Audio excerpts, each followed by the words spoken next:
Hello, class, and welcome to the reading of Thank You Mam by Langston Hughes. This is a story about an interaction between a young boy and an older woman. So if you think about the title, Thank You Mam, what is really being portrayed here?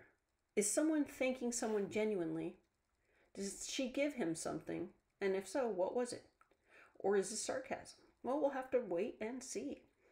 As I read, make sure you have your graphic organizer ready so that you can start recording details, particularly about looks, as that's where we will start in the story. As you can see by the picture here, it's suggestive of a rather urban setting. She was a large woman with a large purse that had everything in it but hammer and nails. It had a long strap, and she carried it slung across her shoulder. It was about 11 o'clock at night, and she was walking alone when a boy ran up to her and tried to snatch her purse. The strap broke with a single tug the boy gave it from behind, but the boy's weight and the weight of the purse combined caused him to lose his balance. Instead of taking off full blast as he had hoped, the boy fell on his back on the sidewalk and his legs flew up. The large woman simply turned around and kicked him right square in the blue jeans sitter. Then she reached down, picked the boy up by his shirt front, and shook him until his teeth rattled. This would be a good time to get down some details, particularly about the woman. You can pause to do so. After that, the woman said, "Pick up my pocketbook, boy. Get here." She still held him, but she bent down enough to permit him to stoop and pick up her purse. Then she said, "Now ain't you ashamed of yourself?" Firmly gripped by his shirt front, the boy said, "Yes'm." The woman said, "What did you do it for?" The boy said, "I didn't aim to." She said, "You a lie." By that time, 2 or 3 people passed, stopped, turned to look, and some stood watching. "If I turn you loose, will you run?" asked the woman. "Yes'm," said the boy. "Then I won't turn you loose," said the woman. She did not release him. "Lady, I'm sorry," whispered the boy. "Mm-hmm. Your face is dirty. I got a great mind to wash your face for you. Ain't you got nobody at home to tell you to wash your face?" "No," said the boy. "Then it will get washed this evening," said the large woman, starting up the street, dragging the frightened boy behind her. He looked as if he were 14 or 15, frail and willow-wild, in tennis shoes and blue jeans. The woman said, "You ought to be my son. I would teach you right from wrong. Least I can do right now is wash your face. Are you hungry?" "No," said the being dragged boy. "I just want you to turn me loose." "Was I bothering you when I turned that corner?" asked the woman. "No." "But you put yourself in contact with me," said the woman. "If you think that contact is not going to last a while, you got another thought coming. When I get through with you, sir, you're going to remember Mrs. Luella Bates Washington Jones."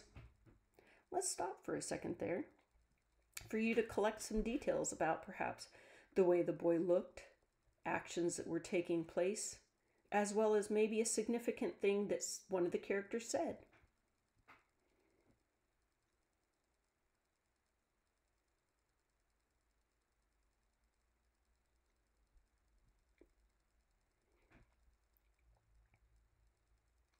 Let's resume. We are at the bottom of page 173. Sweat popped out on the boy's face and he began to struggle. Mrs. Jones stopped, jerked him around in front of her, put a half Nelson about his neck, and continued to drag him up the street. When she got to her door, she dragged the boy inside, down a hall, and into a large kitchenette-furnished room at the rear of the house. She switched on the light and left the door open. The boy could hear other roomers laughing and talking in the large house. Some of their doors were open too, so he knew he and the woman were not alone. The woman still had him by the neck in the middle of her room. She said, "What is your name?" "Roger," answered the boy. "Then, Roger, you go to that sink and wash your face," said the woman, whereupon she turned him loose at last. Roger looked at the door, looked at the woman, looked at the door, and went to the sink. "Let the water run till it gets warm," she said. "Here's a clean towel."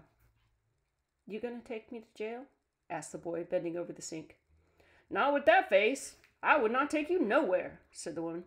"Here I am trying to get home to cook me a bite to eat, And you snatched my pocketbook. Maybe you ain't been to your supper either, late as it be, have you?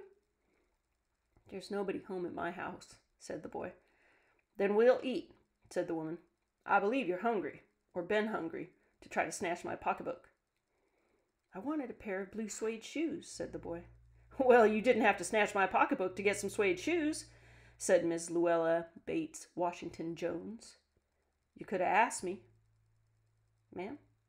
The water dripping from his face, the boy looked at her. There was a long pause, a very long pause.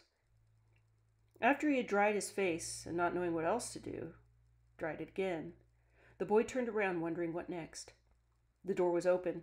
He could make a dash for it down the hall. He could run, run, run, run. The woman was sitting on the daybed. After a while she said, I were young once, and I wanted things I could not get. There was another long pause. The boy's mouth opened. Then he frowned, but not knowing he frowned. The woman said, You thought I was going to say but, didn't you? You thought I was going to say, but I didn't snatch people's pocketbooks. Well, I wasn't going to say that. Pause. Silence. I have done things too, which I would not tell you, son, neither tell God, if he didn't already know. So you sit down while I fix us something to eat. You might run that comb through your hair so you look presentable. In another corner of the room behind the screen with a gas plate and an ice box, Mrs. Jones got up and went behind the screen. The woman did not watch the boy to see if he was going to run now, nor did she watch her purse, which she left behind on the daybed. But the boy took care to sit on the far side of the room, where he thought she could easily see him out of the corner of her eye if she wanted to. He did not trust the woman not to trust him, and he did not want to be mistrusted now. Do you need somebody to go to the store? Asked the boy. Maybe to get some milk or something? Don't believe I do, said the woman, unless you just want sweet milk yourself. I was going to make cocoa out of this canned milk I got here. That will be fine, said the boy. She heated some lima beans and ham she had in the icebox, made the cocoa, and set the table. The woman did not ask the boy anything about where he lived or his folks or anything that would embarrass him. Instead, as they ate, she told him about her job in a hotel beauty shop that stayed open late, what the work was like, how all kinds of women came in and out, blondes, redheads, and brunettes. Then she cut him half of her 10-cent cake. Eat some more, son, she said. When they were finished eating, she got up and said, Now here, take this $10, buy yourself some blue suede shoes, and next time, do not make the mistake of latching onto my pocketbook nor nobody else's, because shoes come by devilish like that will burn your feet. I got to get my rest now, but from here on in, son, I hope you will behave yourself. She led him down the hall to the front door and opened it. Good night. Behave yourself, boy, she said, looking out into the street. The boy wanted to say something other than, Thank you, ma'am, to Miss Luella Bates Washington Jones, but although his lips moved, he couldn't even say that as he turned to the foot of the barren stoop and looked up at the large woman in the door. Then she shut the door. Kind of a nice story. So, this is that point where you want to start answering those questions on your worksheet that kind of have to do with their behavior as well as motivation and what type of characters that you noticed in these two individuals.